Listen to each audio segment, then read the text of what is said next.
Vendredi 7 septembre 2018, nous sommes à Bamako. Vous êtes dans la grande édition française sur MC-TV. À présent, le sommaire de cette édition. Dans ce journal, nous irons voir le directeur national de l'hydraulique, M. Yaya Boubacar.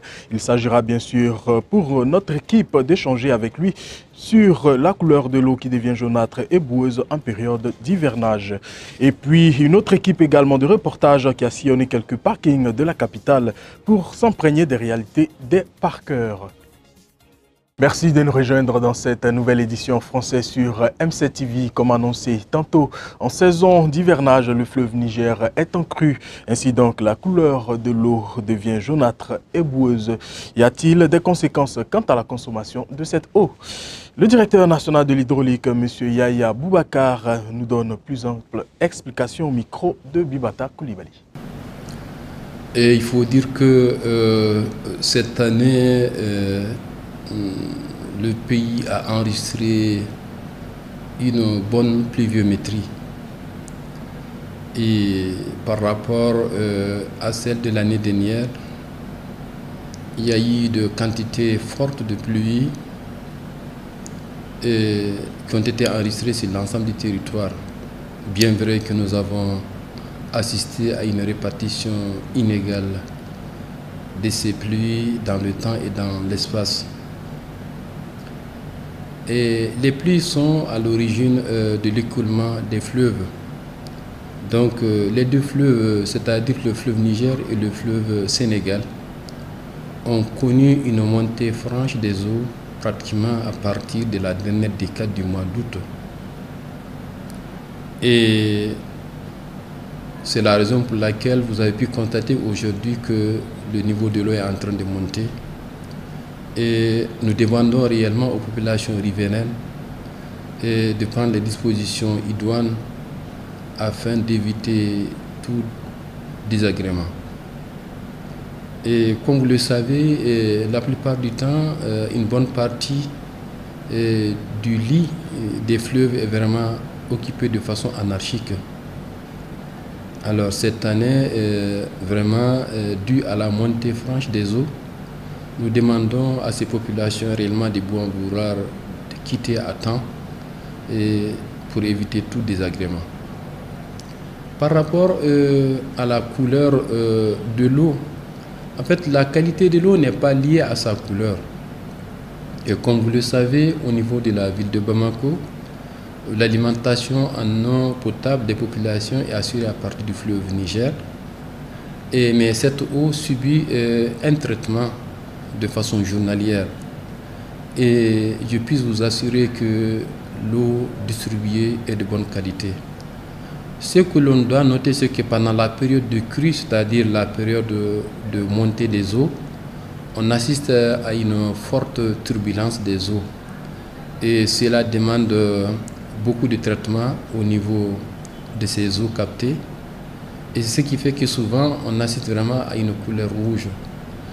Mais je puis vous assurer que la couleur rouge n'est pas un signe vraiment d'une eau de mauvaise qualité.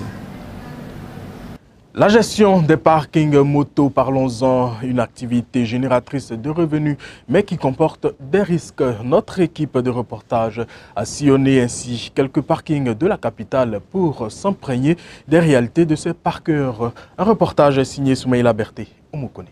Avec des recettes qui arrivent entre 10 voire 20 000 francs par jour. Les parkeurs de moto arrivent à faire face aux charges de leur famille. Mais ce métier n'est pas sans risque, car il arrive parfois que des cas de vol de moto se terminent au commissariat.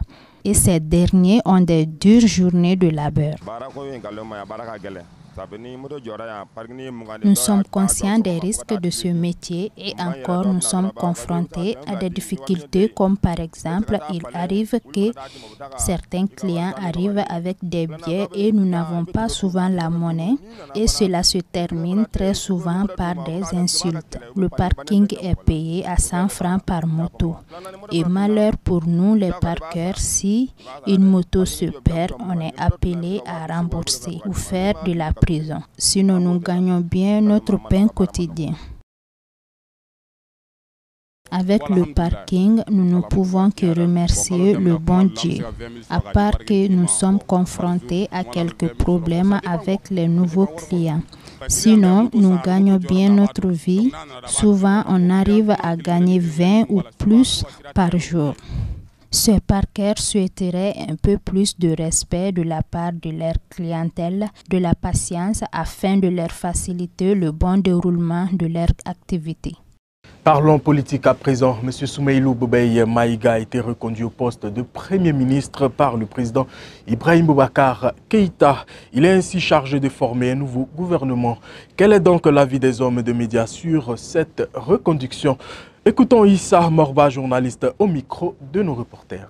La reconduction de M. Soumeylou Boubeye Maïga n'a pas été une surprise parce qu'après tant de remaniement, de changement du Premier ministre par le président de la République, son Excellence Ibrahim Boubacar Keïta, Boubeye a été nommé comme l'homme de la situation qui peut vraiment organiser les élections dans les bonnes conditions et réussir. Et c'est ce que ça a été. Donc les élections ont été vraiment bien organisées. Donc les crises post-électorales auxquelles nous attendons n'ont pas été faites. Donc vraiment, la réélection de Boubeye, ce n'est pas une surprise pour moi. Donc, c'est à lui maintenant de continuer sur cette lancée parce que les Maliens ont cru que c'est lui qui est l'homme de la situation qui peut vraiment en sortir le pays de l'ornière. Donc, je crois qu'il va bientôt continuer aussi sur cette lancée avant qu'il soit vraiment, élevé.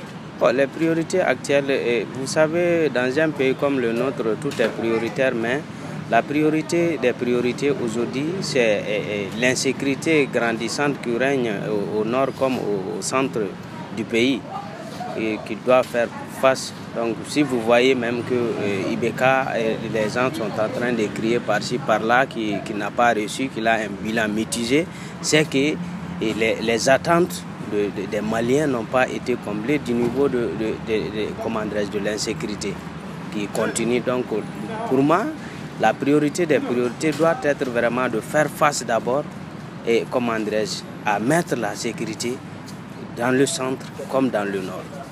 L'actualité nationale nous intéresse, mais il y a également l'actualité internationale. Feuilletons ensemble avec Fatoumata Kamara. Arrivé vendredi 31 août 2018 à Beijing pour participer au forum sur la coopération Chine-Afrique, le président gabonais Ali Bongo Ondimba a été accueilli par les autorités chinoises. Une visite de travail qui intervient après celle de décembre 2016, au cours de laquelle le président chinois Xi Jinping et son homologue gabonais ont convenu de renforcer les relations Chine-Gabon pour un partenariat global de coopération. La coopération sino-gabonaise s'articule essentiellement autour des axes économiques, avec l'augmentation des échanges commerciaux dans les deux pays, et autour des axes politiques, notamment avec les nombreux contacts entre les présidents de nos deux pays, depuis ses excellences Omar Bongo Ondimba et Mao Tse-tung. Les statistiques douanières du Gabon montrent que la Chine est le premier partenaire commercial du pays depuis 5 années consécutives. Le commerce bilatéral entre les deux pays a augmenté de 47,7% en glissement annuel pour atteindre 2,68 milliards de dollars en 2017. Le navire hospitalier Peace Ark de la marine chinoise a visité le Gabon en octobre 2017 et fourni des services médicaux gratuits à 6 000 habitants. Le sommet de Beijing sur la coopération Chine-Afrique, prévu du 3 au 4 septembre, qui se déroulera sous le thème « La Chine et l'Afrique vers une communauté encore plus forte avec un avenir commun grâce à une coopération gagnant-gagnant » est une opportunité pour les deux pays de renforcer leurs différents partenariats. Tandis que la présidentielle en Mauritanie est prévue pour l'an prochain, les Mauritaniens se sont rendus aux urnes ce samedi pour des élections législatives, régionales et locales. Un test pour le régime du président Mohamed Ould Abdel Aziz avant l'échéance de 2019. Les résultats sont attendus en début de semaine prochaine. Contrairement aux législatives de 2013, l'opposition ne pratiquera pas la politique de la chaise vide. Elle et ses composantes dites radicales prennent part au vote, d'où une participation record de partis politiques. 98 sont en lice pour ce premier tour. En cas de second tour, le vote aura lieu le 15 septembre. Alors que le président Aziz s'est félicité, je cite, du caractère apaisé et tout à fait démocratique de la campagne, l'opposition de son côté évoque des difficultés organisationnelles. sport à présent, chaque année, les 6 communes de Bamako organisent une compétition communale entre les combattants de taekwondo juniors et seniors dans le but de sélectionner bien sûr les meilleurs pour accéder à l'équipe nationale. Pour cette année 2018, la commune 1 a débuté la sienne ce samedi 1er septembre dans le centre René Canvel à Djelibougou. On fait le point avec nos reporters Fatoumata Kamara, Sekouba Balo.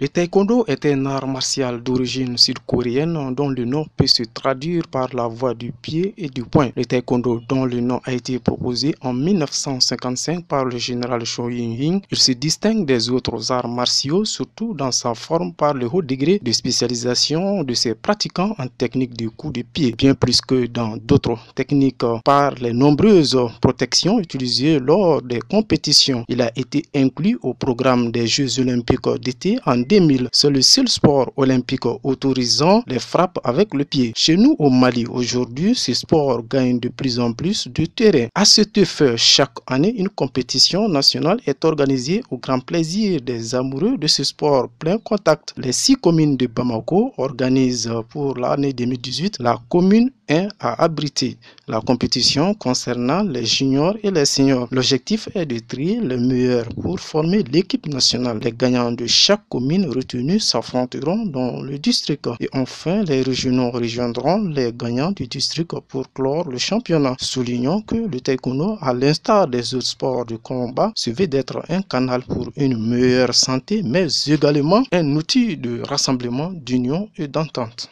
Cet élément qui met fin à cette édition, j'ai été ravi de passer ce moment en votre compagnie. Nos programmes continuent toujours sur notre page streaming www.mctv.ml. Excellente soirée à tous et à toutes. Et surtout, bon week-end. Salam.